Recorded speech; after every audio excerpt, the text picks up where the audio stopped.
सो hi guys, स्वागत है आप सभी का एक नई वीडियो में। फाइनली मैं देहरादून आ चुका हूँ। और जैसे कि जो लोग मुझे बहुत टाइम से फॉलो कर रहे हैं, एक हफ्ते के या हफ्ते 10 दिन के बाद मैं देहरादून आया हूँ। एंड मैं आज बात करने वाला हूँ कि मेरा पुणे का ऑडिशन में कैसा रहा है और कैसे सब कुछ हुआ है और सिलेक्शन क्यों नहीं हुआ, वो सब कुछ बताऊँगा मैं। ठीक है भाई, जैसे कि आप सबको पता है कि मैंने पहले दिल्ली ऑडिशन दिया था, वहाँ नहीं हुआ था। फिर उसके बाद चंडीगढ़ दिया, वहाँ पर भी नहीं हुआ। उसके बाद फिर मैंने हैदराबाद दिया था, वहाँ पर भी नहीं हुआ। और मैं लास्ट उम्मीद लेके और काफ़ी टूट चुका था। बिकॉज होता क्या है ना, जब आप मेहनत करता हूँ ना, मैं 6 महीने से मेहनत कर रहा हूँ और 6 महीने से मेहनत सिर्फ आपको इंस्टाग्राम पे दिखा रहा हूँ। एक्चुअली जो मेहनत है वो पिछले लास्ट ईयर ही स्टार्ट हो गए थे, जब मैंने रोडीज़ के ऑडिशंस देखे थे तो मैंने वहीं से ही स्टार्ट कर दिया था। तो पूरा 1 साल मैंने घिसी है, अपनी मेहनत की है, अपना हर एक चीज़ दिया है, टाइम, हार्ड वर्क, एवरीथिंग जितना मैं कर सकता था वो सब चीज़ें करी है। नई सी स्किल्स ऐड करी थी, जैसे कि बॉक्सिंग हो गया, रेसलिंग हो गया, और बहुत चीज़ें मैंने ऐड की थी अपने अंदर। स्ट्रेंथ पे बहुत ज़्यादा काम किया था, अपनी बॉडी कंडीशन में बहुत ज़्यादा काम किया गया है। तो ये सब चीज़ें थी, ये तो मेहनत वाला पार्ट है। और सबको पता है कि दिल्ली में क्या हुआ, चंडीगढ़ में क्या हुआ और हैदराबाद में क्या हुआ। ये वीडियो सिर्फ और सिर्फ मैं बना रहा हूँ पुणे ऑडिशन के बारे में बताने के लिए। पुणे के ऑडिशन के टाइम जब मैं होटल में था, तब मैं बहुत कॉन्फिडेंट नहीं था और बहुत खुश नहीं था। बिकॉज 3 जगह से रिजेक्शन होने के बाद मैं सच में बोल रहा हूँ, अंदर से टूट चुका था। बिकॉज मैं बहुत उम्मीदें लेकर आया था। मेरे को ऐसा था कि मैं दिल्ली नहीं तो चंडीगढ़ तो फाड़ दूंगा और निकाल दूंगा, मुझे श्योर था बहुत ज़्यादा। पर तीन तीन जगह से रिजेक्शन मिला और कुछ अपनी गलतियाँ थी, कुछ अपनी गलतियाँ नहीं थी, कुछ लक काम नहीं करा। तो जो पहले से फॉलो कर रहे पता है। तो बहुत अच्छा फील नहीं कर रहा था मैं पुणे ऑडिशन से पहले। बट फिर भी मैंने सोचा नहीं, हमने एक सफ़र पे निकले हैं और एक जर्नी पे निकले हैं, एक मेहनत करके आए हैं, तो लास्ट टाइम पे मैं ऐसे गिव अप नहीं कर सकता और अपना बेस्ट देना है, कुछ भी हो जाए। एक आखिरी मौका है, हु नोज़ कि ये आखिरी मौका ही मेरा बेस्ट हो जाए। तो ये सब चीज़ें मैं दिमाग में लगा के और अपने आप को कलेक्ट करके मैंने कहा नहीं ठीक है, मैं पुणे आ चुका हूँ। ऑलरेडी मेरी फ़्लाइट्स वगैरह सब बुक थी, तो पुणे जब आ चुका हूँ तो ऑडिशन तो देना बनता ही है और अपना बेस्ट देना है। दिल्ली से भी अच्छा, मतलब मैंने अपना आप को समझाया, मेंटली अपने आप को प्रिपेयर किया कि नहीं, यही मौका है, एक आखिरी चांस है, फाड़ दे सादिक। तो ये माइंडसेट लेके मैं ऑडिशन वेन्यू के लिए निकलता हूँ। ऑडिशन वेन्यू पे जो सोचा था उससे बहुत डिफरेंट था इस बार। हमें लगा था कि पुणे में 1000-1500 लोग हो गए, बट ऐसा नहीं था। पुणे में बहुत ज़्यादा भीड़ थी, बहुत ज़्यादा। लाइक दिल्ली में सबसे ज़्यादा थी, उसके बाद अगर मुझे लगा है तो उसके बाद पुणे में भीड़ थी। और पुणे का जो कंपटीशन था वो भी अच्छा लग रहा था, लाइंस में लग के दिख रहा था कि लोग अच्छे हैं, लड़कियाँ भी काफ़ी अच्छी लग रही है, लड़के भी अच्छे लग रहे हैं, लग रहा है कि कंपटीशन है भाई यहाँ पर। तो वो एक अच्छी बात थी। ठीक है, लाइन में लगे, बहुत धक्का मुक्की हुई पुणे में, बहुत ज़्यादा। बिकॉज वेन्यू थोड़ा छोटा था, बहुत धक्का मुक्की हुई है। आप सबको पता है जो पुणे के ऑडिशन देखा है। लाइन में लगे, तब तक भी मैं बहुत डीमोटिवेटिंग फील कर रहा था, डीमोटिवेटेड फील कर रहा था, बहुत अच्छा फील नहीं कर रहा था। बट फिर मैं ऑडिटोरियम में जाता हूँ, फॉर्म मिलता हूँ। फॉर्म मैंने इस बार थोड़ा डिफरेंट फील किया, सच्ची चीज़ें लिखी और वो चीज़ें लिखी जो मुझे लगता है कि उन लोगों को ज़रूरत थी, एक प्रोडक्शन हाउस को ज़रूरत पड़ती है। तो मैंने फॉर्म बहुत सोच समझ के, बहुत अच्छे से और अच्छी राइटिंग में लिखवाया था। मैंने खुद फॉर्म नहीं फिल किया था, मैंने अंशुल से फिल करवाया था। बिकॉज मेरी राइटिंग बहुत गंदी है, तो वो भी एक वजह हो सकती है। बट अंशुल का फॉर्म राइटिंग बहुत अच्छी है, तो मैंने अंशुल से भरवाया था। फॉर्म ऑन पॉइंट था सब कुछ ऑन पॉइंट था। तो सब चीज़ें बढ़िया हुई। और मैं तब इतना अच्छा फील नहीं कर रहा था, बिकॉज मुझे थोड़ा। बट फिर मैंने अपना दिमाग लगाया, मैंने बोला नहीं सादिक, आज आखिरी मौका है, फाड़ दे, हो सकता है तेरा, तू यू डिज़र्व इट एंड तू कर सकता है। जीडी रूम के अंदर मैं जब घुस रहा था तो मेरा माइंडसेट यही था कि मैं आज किसी को नहीं छोड़ने वाला। मेरे अगेंस्ट कोई भी खड़ा हो, मुझे मतलब नहीं है, मैं आज फाड़ने जा रहा हूँ जीडी रूम में। या तो आर होगा या पार होगा, बिकॉज डू और डाई वाली सिचुएशन थी, लास्ट ऑडिशन था। जब मैं जीडी रूम में जाता हूँ तो हम 10 लोग जीडी रूम में गए थे और 10 के 10 को एक टॉपिक दिया जाता है कि भाई, क्या टॉपिक था यार, हाँ, कि गर्लफ्रेंड और बॉयफ्रेंड आफ्टर ब्रेकअप साथ में रह सकते कि नहीं रह सकते, मतलब बातचीत, यारी दोस्ती दोस्ती रख सकते कि नहीं रख सकते। तो 9 के 9 जो मैक्सिमम लोग ना ने बोला कि भाई नहीं रह सकते।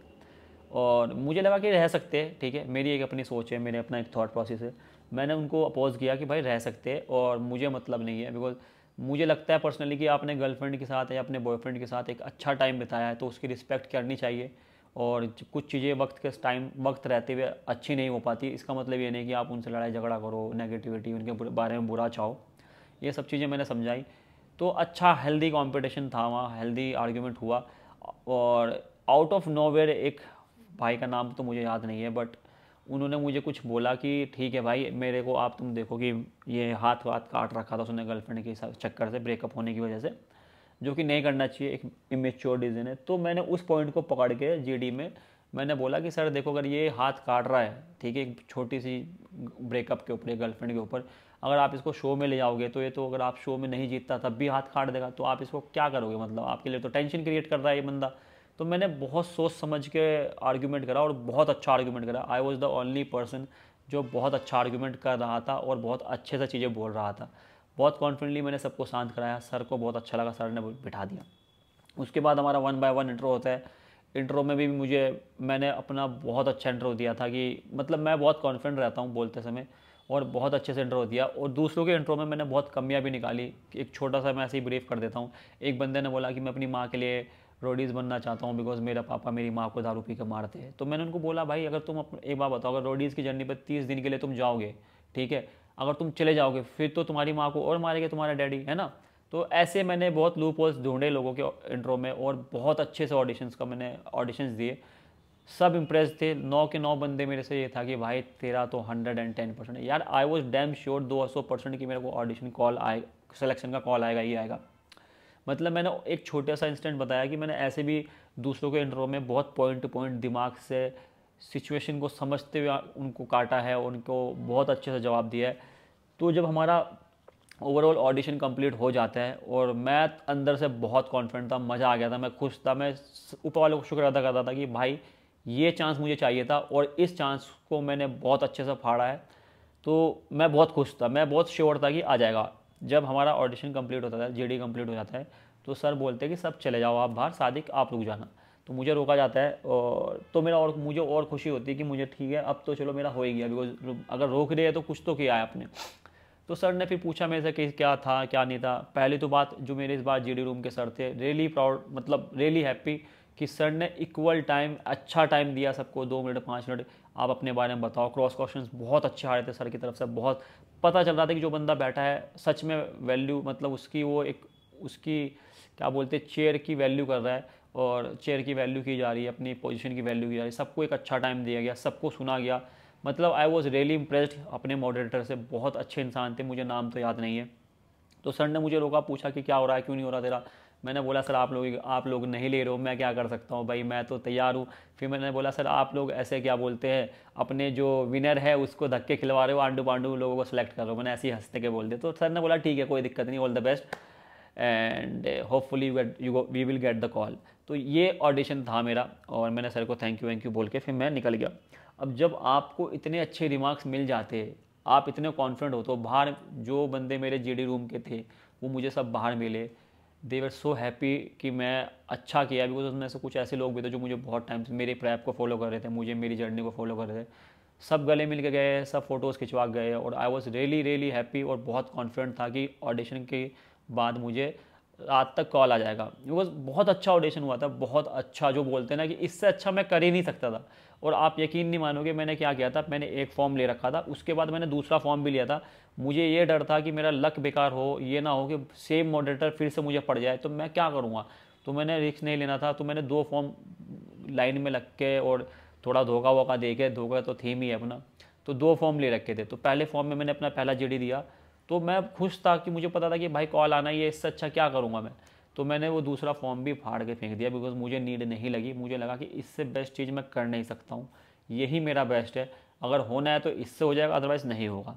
तो ये श्योर, तो मैंने दूसरा फॉर्म भी फाड़े थे। सोचो मैं दूसरा जीडी भी दे सकता था, चोरी छुपके और चीटिंग, मतलब धोखा दे के तो दे सकता था, बिकॉज मेरे पास दूसरा फॉर्म भी था, दूसरा नंबर भी था। तो तब भी मैंने नहीं दिया, बिकॉज मुझे लगा कि यार मेरा तो हो ही जाएगा, इतना अच्छा जीडी दिया है मैंने। बट कभी कभार कभी कभार ऐसा होता है कि अपनी किस्मत में चीज़ें नहीं होती। शायद से इस साल मेरी किस्मत में ये सब चीज़ें नहीं थी, और मैंने मेहनत की है। देखो मैंने तो मेहनत की है, मैं अपना जानता हूँ, बट आप लोग ये भी समझो, और इतने लोग आ रहे हैं, वो लोग भी मेहनत करके आ रहे हैं भाई, सब मेहनत करके आ रहे हैं सब। मैं अपनी मेहनत ही देख पाता हूँ, दूसरों की मेहनत नहीं देख पा रहा ना। बट मुझे दिल से खुशी है कि जितने लोग अभी सिलेक्शन हुआ है, जितने लोग भी आगे वाले राउंड में गए हैं, आई रियली विश कि तुम लोग अच्छा करो, अपने माँ बाप को प्राउड फील कराओ, अपने भाइयों को दोस्तों को प्राउड फील कराओ। आप लोग जर्नी में बहुत अच्छा करो। मैं बहुत ज़्यादा लोगों से मिला हूँ, बहुत ज़्यादा लोगों का स्ट्रगल देखा है इस जर्नी में। 10 दिन की जर्नी में, 10 दिन में मैं कम से कम 5,000 लोगों से मिला हूँ जो पर्सनली मेरे से मिलना है। लाइफ की स्टोरी शेयर की हमने, बातें की है। बहुत लोग मेहनत करके आते हैं, बहुत सपने लेकर आते हैं, बहुत एम होते हैं। तो मैं किसी के ऊपर उंगली नहीं उठाऊंगा कि वो डिज़र्विंग नहीं था, ये डिज़र्विंग नहीं था। जितने लोग ऑडिशन देने आ रहे हैं, धक्के मुक्के में लग रहे हैं, लाइन में लग रहे हैं, धक्के खा रहे हैं, स्ट्रगल कर रहे हैं, सब डिज़र्व करते हैं। और जो सिलेक्ट होके जा रहा है वो डिज़र्व करते हैं। मैं कभी किसी का भी हार्ड वर्क के ऊपर उंगली नहीं उठाता कि ये डिज़र्व नहीं करता, वो डिज़र्व नहीं करता। वो अलग बात है, मेरा नहीं हुआ, ठीक है। मुझे लगता है कि इस साल मेरे हक में ये नहीं थी। ऊपर वाला कुछ और अच्छे प्लान्स मेरे लिए लिख रहा है शायद से, मैं तो ऐसे ही बिलीव करता हूँ। तो ठीक है, मैंने अपना 100% दिया। आई एम हैप्पी, मैं खुश हूँ कि मेरा आखिरी ऑडिशन जो था वो ऑन परफेक्ट था। कॉल आना ना आना is a different thing, because might भी इस साल उनको मेरी जैसी प्रोफाइल नहीं चाहिए होगी, तो ये हो सकता है। और दूसरी बात, क्रिएटर्स को गाली देना बंद करो भाई। आप लोगों को हर इंसान को मैं सब बोलता हूँ, जब भी आप कुछ काम करते हो अपना 100% दो। जो आपके हाथ में है उस पर बेस्ट दो, जो आपके हाथ में नहीं है उसके बारे में सोच के कुछ फ़ायदा नहीं है, नेगेटिव होगा कुछ फ़ायदा नहीं है। तो कुछ लोग क्या करते हैं, रिजेक्शन के बाद अपनी रिजेक्शन झेल नहीं पाते, फेलियर के बाद अपने फेलियर झेल नहीं पाते, बिकॉज उनकी ईगो बहुत बड़ी होती है। वो लोग इस चीज़ को एक्सेप्ट नहीं कर पाते कि हम कैसे फेल हो गए, हम कैसे सेलेक्ट नहीं हुए।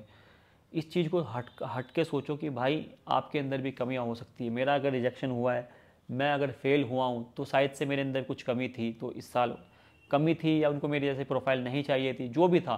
बट उसकी वजह से मैं क्रिएटर को गाली नहीं दे सकता, ब्लेम नहीं कर सकता कि क्रिएटर्स पैसा लेकर देते हैं, चीटिंग होती है, सेटिंग होती है। ये सब चीज़ें बेवकूफ़ी वाली बात है।